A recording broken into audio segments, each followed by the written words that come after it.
Hey everyone, a big welcome to the Forge Ahead show, hosted by me, Nick Elston, inspirational speaker, creator of unique mental health engagement strategies, a transformational speaking coach, and a mentor to have in your corner. The Forge Ahead show brings you the storytellers, the influencers, the people who have gone from adversity to excitement, forging something better, something beautiful, something powerful. So stay tuned, dive in, and be inspired by today's very special guest.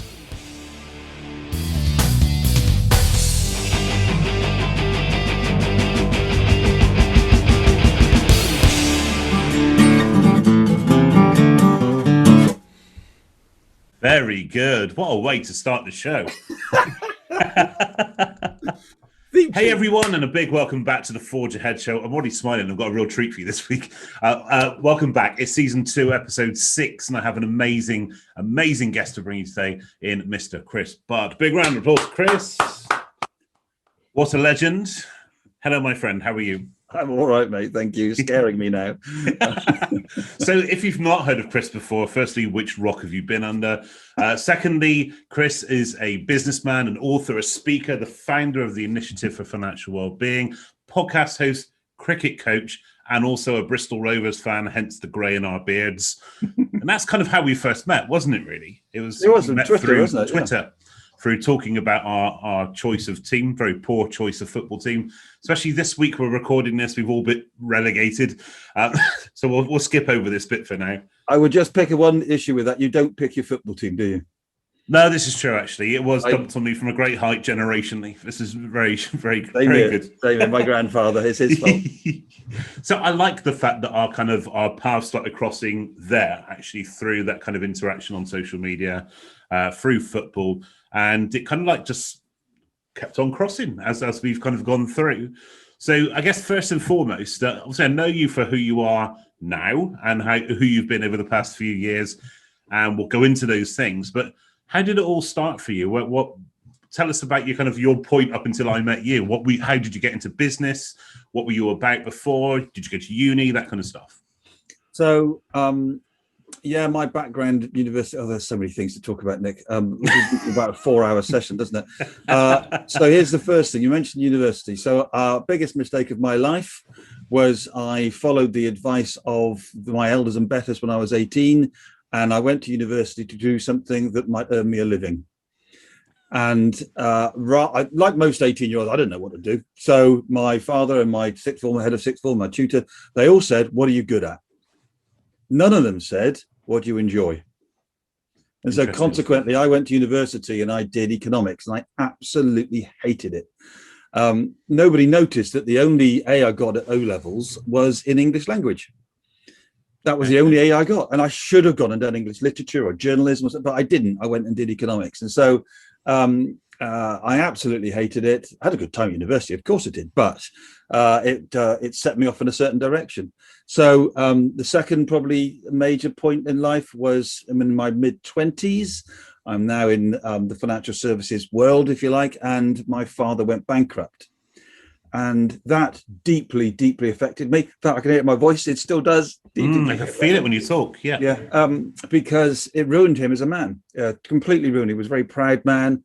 And I guess a lot of my business thinking in particular is based on not doing what he did. He became a victim of circumstance. I've always tried my best to have a bit of control of my life. That control is not the right word, though. It's just not to be a victim. That leads to a third thing, which is also a belief that, well, not belief, because I've seen the research, that money doesn't make you happy. It's what you do with it. It's a tool. And all of these things intermingle and come in together in my kind of philosophy of life and how I lead and all that I do, really. But the influence of that period of my father going bankrupt was massive in my thinking. I don't want to be a victim. So I know that I don't need to be super rich. I don't need to take the risk to become super rich because I know that doesn't make you happy. So it all intermingles and comes together. Wow. And I think there's two things that really stood out for me when we first met. Actually, this was before the Initiative for Financial Wellbeing. So you were sharing with me this kind of pardon the layman's terms, this ideology, this methodology of business, of that kind of co-ownership. Is that right? Do you want to talk us through how that looks with your business, Sure. Ovation Finance? Yeah, so I set up 20 years ago, more than that now, 23 years ago, a financial advisory company called Ovation Finance. I determined I didn't like the world of financial advice at that time because it was all about commissions and selling products and stuff like that. And so I vowed to do it differently. I couldn't get a job because nobody would take me on to do it the way I wanted to do it. So a very reluctant business owner. And had a terrible first few years, deeply stressful because it was really hard work getting people to understand what I was talking about. But slowly but surely the world started to turn. And now everybody does it the way that I was doing it then, which is to charge time and to charge and to log time and to talk about planning and life and happiness. Where were we? 2018, I sold a majority of Ovation to something called an employee ownership trust. You will, of course, have noticed the really unsubtle product placement going on behind me. So I wrote... I'm impressed, my friend. I'm impressed. I wrote a book about that experience called The Eternal Business. And my day job, if you like, is now helping companies to do what I did, to sell to an employee ownership trust. If you know how John Lewis is owned, that's a shortcut to it. It's like John Lewis, but for the small business, whereby the business is owned by a trust fund for the benefit of its employees. It does take work to get it right. It's a cultural change. But if you do spend the time as an owner to get it right, it's a fantastic way to exit your business and see it carry on as a legacy, looking after employees and looking after clients. It's a really good exit, but it does take work to get it right. Do you think it takes the right team, the right people as well? Because knowing, I would say, a handful of people at Ovation, that, I mean, culturally, they're absolutely bought into you as a person above and beyond anything else. Yeah, look, I think it's a really interesting question, this, because, and I might be a bit controversial. I'm not sure people will like what I'm going to say now, but they say I haven't got the right team of people. Is one team of people that much different to another team of people? Really? You know, if you look at a group of 20 people just chosen at random, you're going to have a lot of different characters in there. But really, it's how the owner is handling them is what turns them into the team that they are. Absolutely. Leadership. Yeah, or lack of. Yeah, exactly. In most cases. And the biggest challenge, or one of the biggest challenges I have in this whole sector, is getting owners to realize that they're actually the problem. In the nicest possible way. There's also huge positives to a business, of course they are. But if it comes to proper employee engagement, I mean, my employee engagement or employee empowerment was to say, I don't want to do that anymore, you do it. You know, that's the honest truth. Now I look back. Whereas proper engagement is allowing people to make mistakes and allowing them to make bad decisions so that they can learn, you know. So yes, you need the right team of people, but I think any team of people can be the right team of people if the owner or the leader works on it properly. I understand that. The first time we actually started to work together in that sense, that I call it work, it's a lot of fun, but I remember I was at the University of Lincoln, and I was setting up for a stage event, and my mobile rang, and there you were, and you spoke to me about this idea that you had to put together a financial wellbeing conference. It's going back a few years now, and it was going to be in Bristol at the Aerospace Museum. And fast forward to that event, an amazing event. The first time I'd ever done anything in the kind of money, mental health space at all. And speaking of trend setting and the way that you kind of run the business and how you handle that, financial well-being, again, you were there right at the beginning of that. And what is now considered a common term, I guess, that was you. Yeah, I know, it's weird, isn't it? When I do talks on this, one of the kind of jokey lines I say is that I actually invented the term financial well-being. I just didn't know that two other people had invented it before me. But it's true, that line, because when so let me tell the story, because I think it's important. So my wife is an oncology nurse. So I've been around cancer and death all my life. We've been together since our early 20s. And she works in the NHS in Bristol, but she also works at a place called the Penny Bron Cancer Centre, just outside Bristol, which is a fantastic place. They do amazing work all around helping people to help themselves to get better when they have cancer. So it's not replacing chemotherapy, but it's helping you get through it. And it's all about the whole person approach is what they talk about. Now, when my wife was explaining all of this, when she first started there, we were on a car drive to Oxford, and she was talking about this video that they have. Because we have in our body, we have immune cells, and those immune cells literally eat up the cancer cells. And they have this video where they show an immune cell kind of absorbing a cancer cell. It's extraordinary. You can see it on YouTube. So when she was talking, I was kind of saying, well, then the logical thing is that the chemo and the radiotherapy, what have you, they all zap the cancerous cells, but shouldn't we also be helping the immune cells to get stronger? And that's exactly what they do. At Penny Bron, they help you to help your immune cells get stronger. Now, as she was talking, she said that stress is one of the biggest barriers to the immune cells getting stronger. And I kind of went, well, hang on a minute. One of the biggest stresses in life is money. And if we could have a clear path, if we could help people manage their money, that would reduce their stress. I'm going to write a book called How Financial Planning Can Help Prevent Cancer. And she kind of looked at me and went, not sure you'll get away with that one.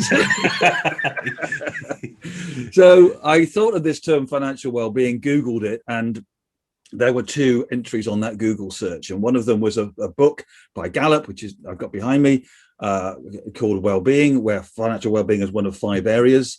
And the other one was from a survey from a bank.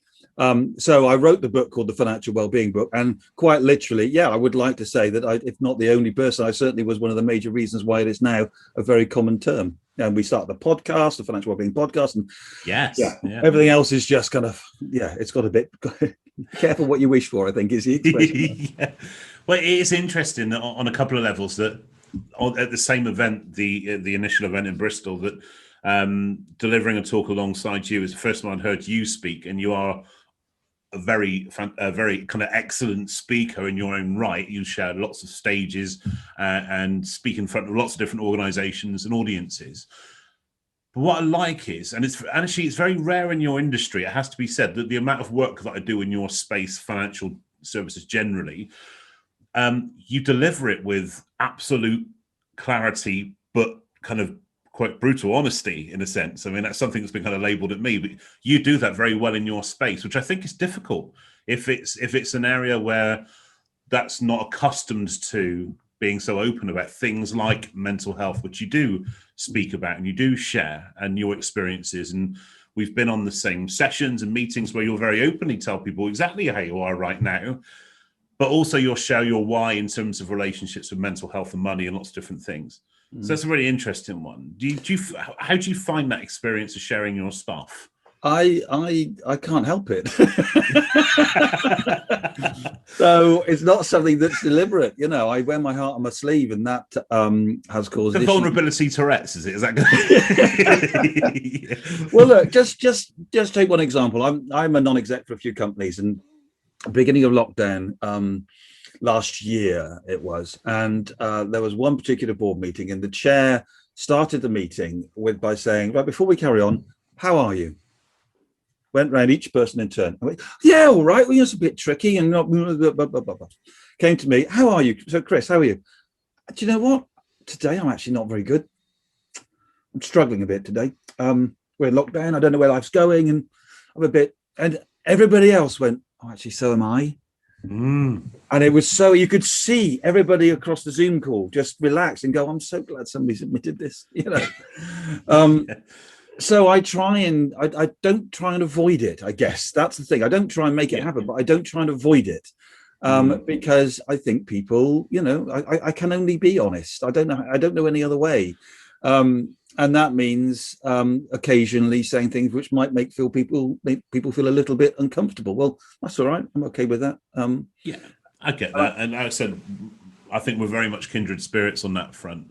But I also think it breaks down as kind of barriers. And speaking of breaking down barriers, the initiative for financial wellbeing was born kind of soon after that point. Tell us about that and how that came about.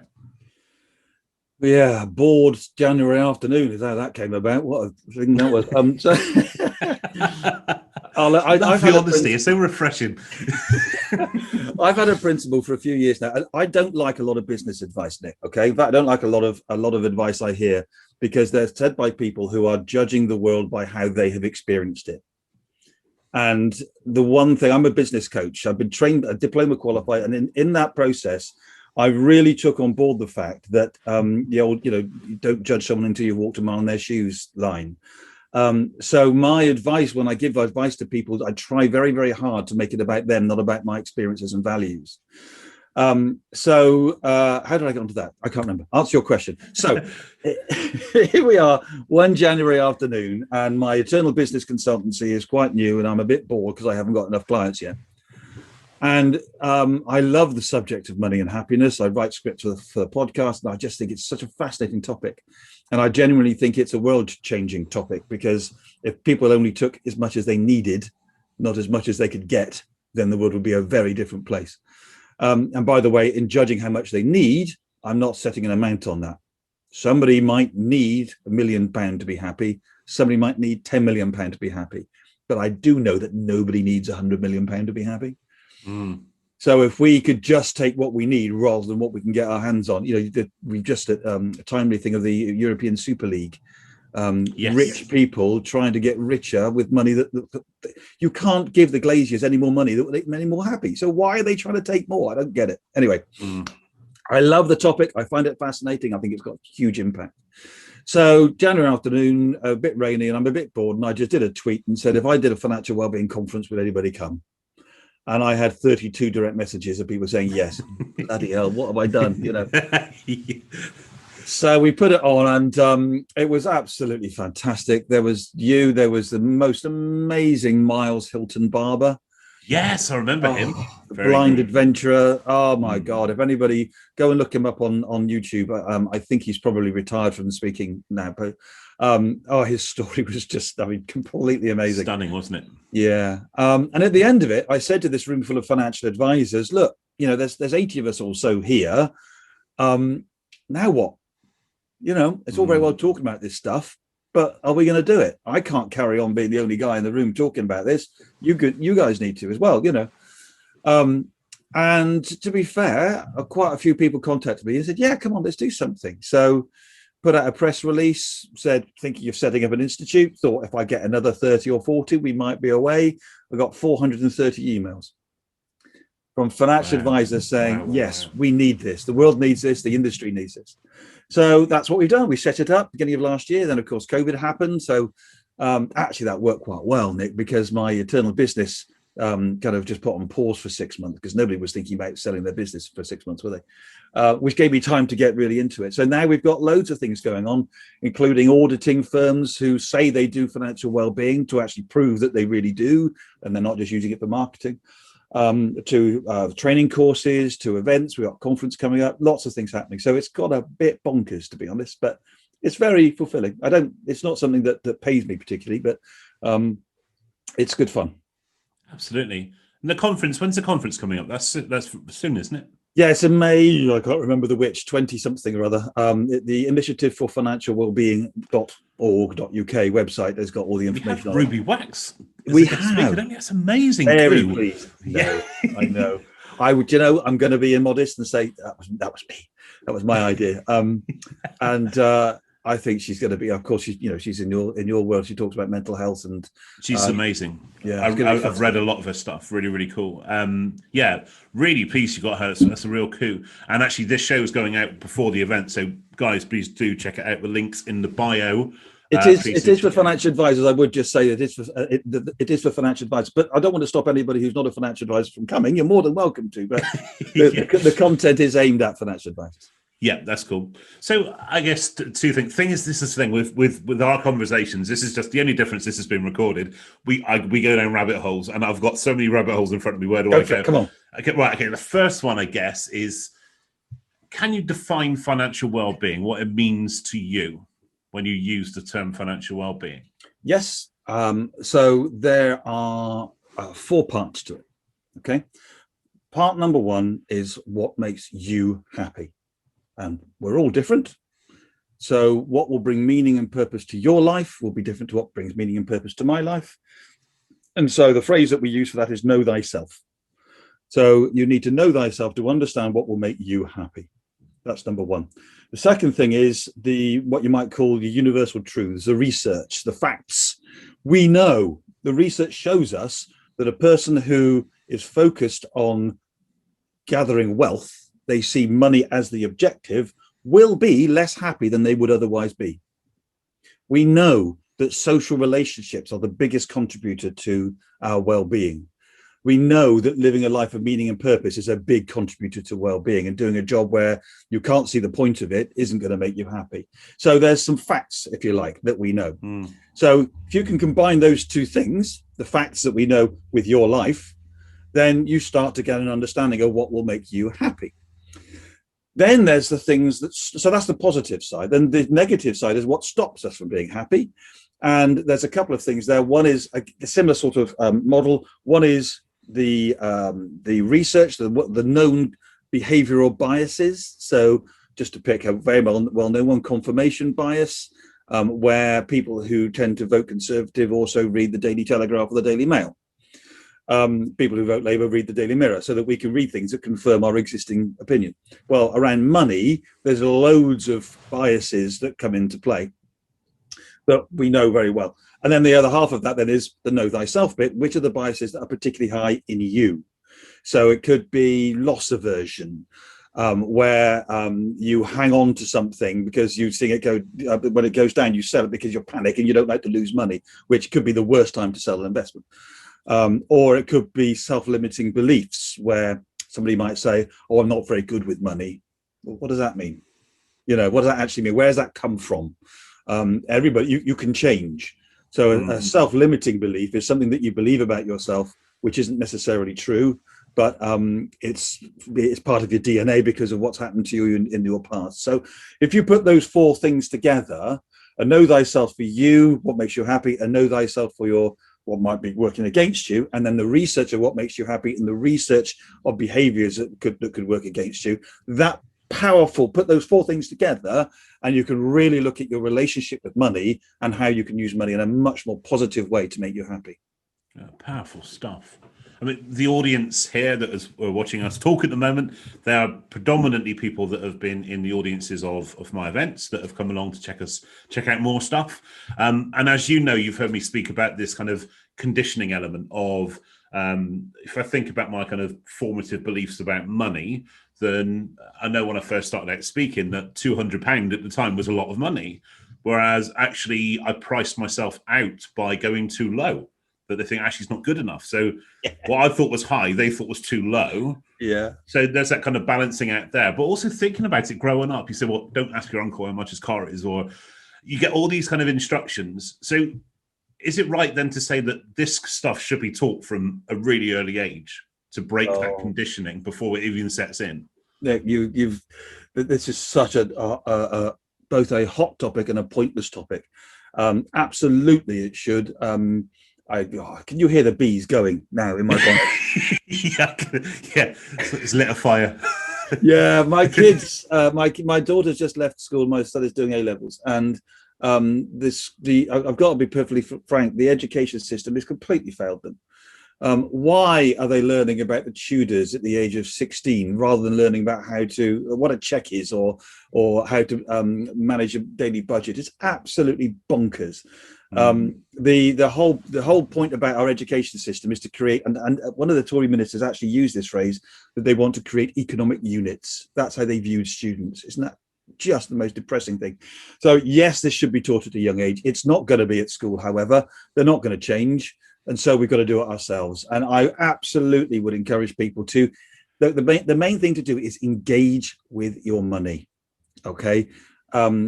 What do I mean by that? Sorry, I just have to share this with you. You will appreciate this. No, please carry on. Yeah. From here, I get to see the bird feeders in my garden. And the woodpecker's just been there.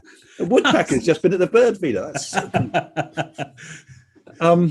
Engage with money. What does that mean? It means don't just not look at your bank statements and hope that it all works out at the end. Know how much you have to spend. Plan how you're going to spend it. And I don't mean decide how many cups of coffee you're going to have. I'm a massive believer in wasting money. Owen Paul, my favorite waste of time, 1980s hit. Fantastic. You're my favorite waste of time. I love that concept. So I'm nothing wrong with wasting a bit of money as long as you can afford to waste it.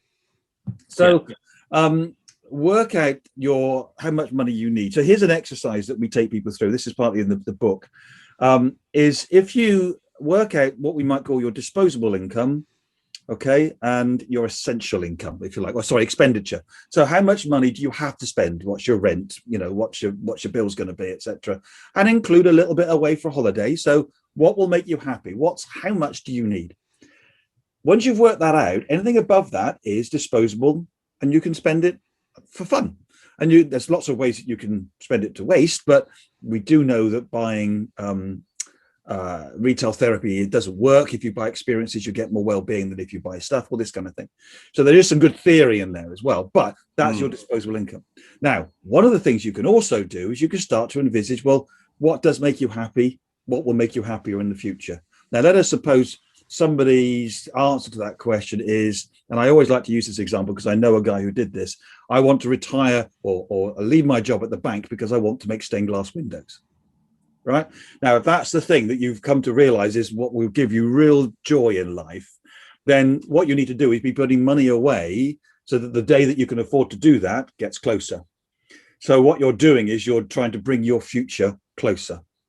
Now, wow. Yeah, I love when that. when you get to that point, go back to your disposable income and just have another look at it and reassess everything now that you know what the disposable income can help you achieve.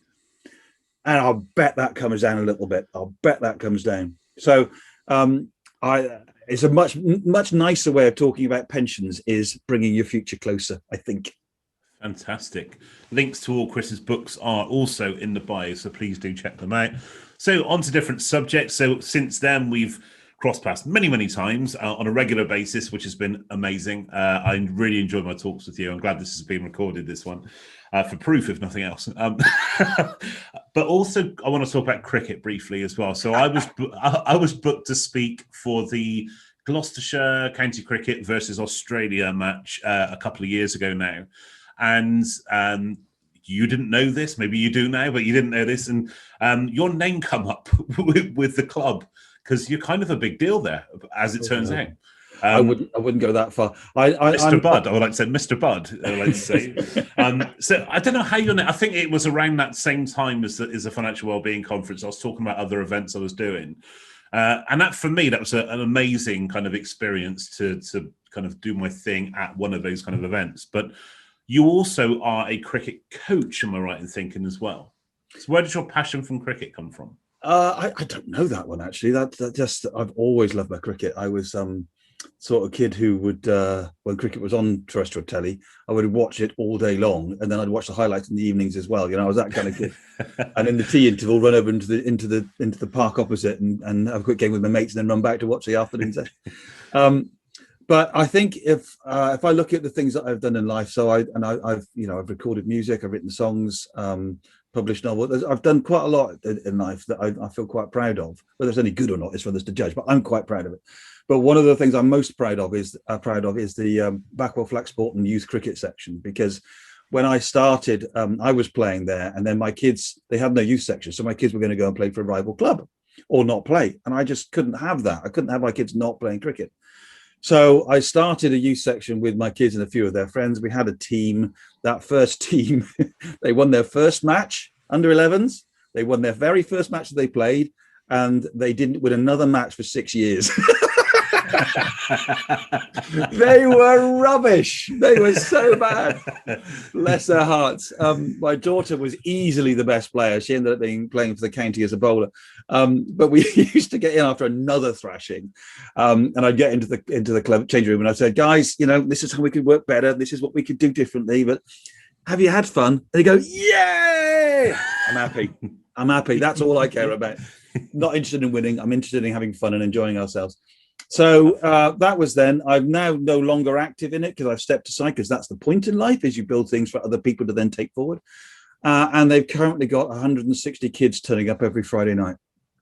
Wow. And I'm so proud of that. And I go down there on a Friday night and I just sit there and I just quietly well, not that quietly. Because I quite say, really?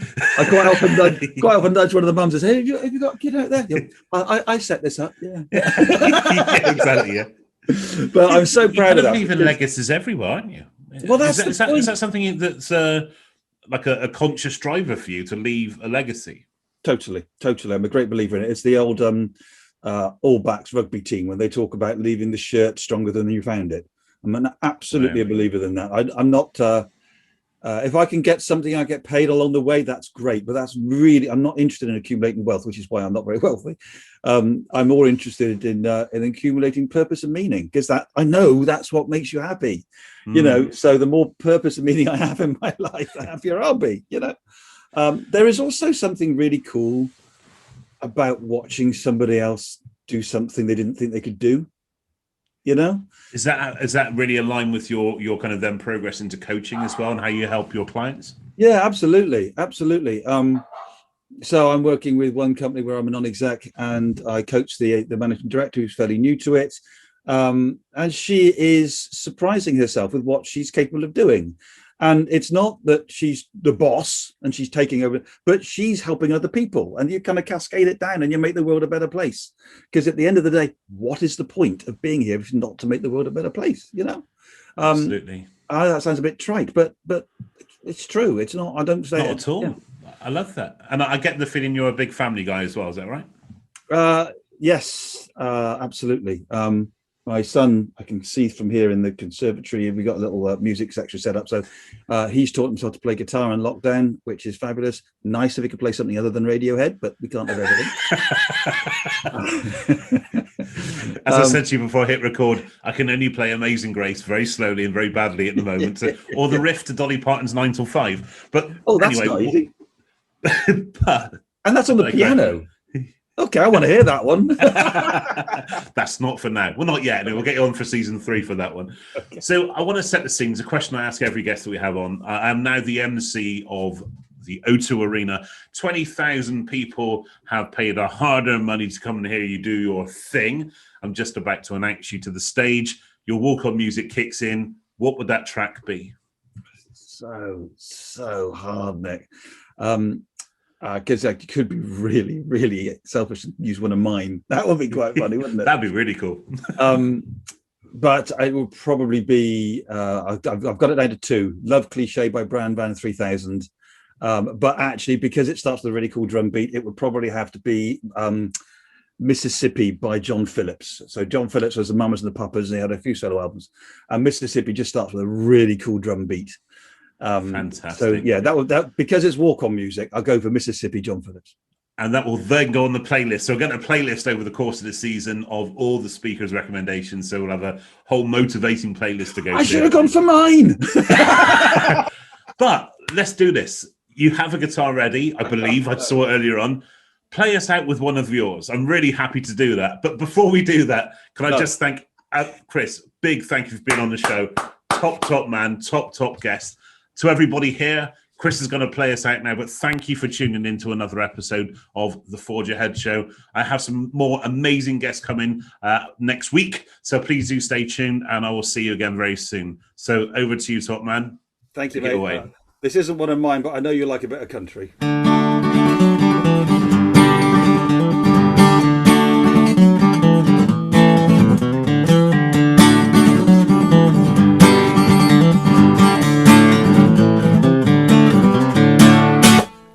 Chris Budd, ladies and gentlemen. And that's a wrap. A big thank you for tuning in to today's show. Please stay tuned and hit subscribe for future episodes, bringing you amazing guests, sharing amazing content and amazing insights. Really excited to bring you these. The Forge Ahead Show is sponsored by nickelston.com. If you want to connect with me, you can find all the ways possible through the website. If you want to drop me a message, always great to hear from you. But in the meantime, if I don't catch you before, I'll see you at the next episode. And you take care, guys. Cheers now. Bye. Bye-bye.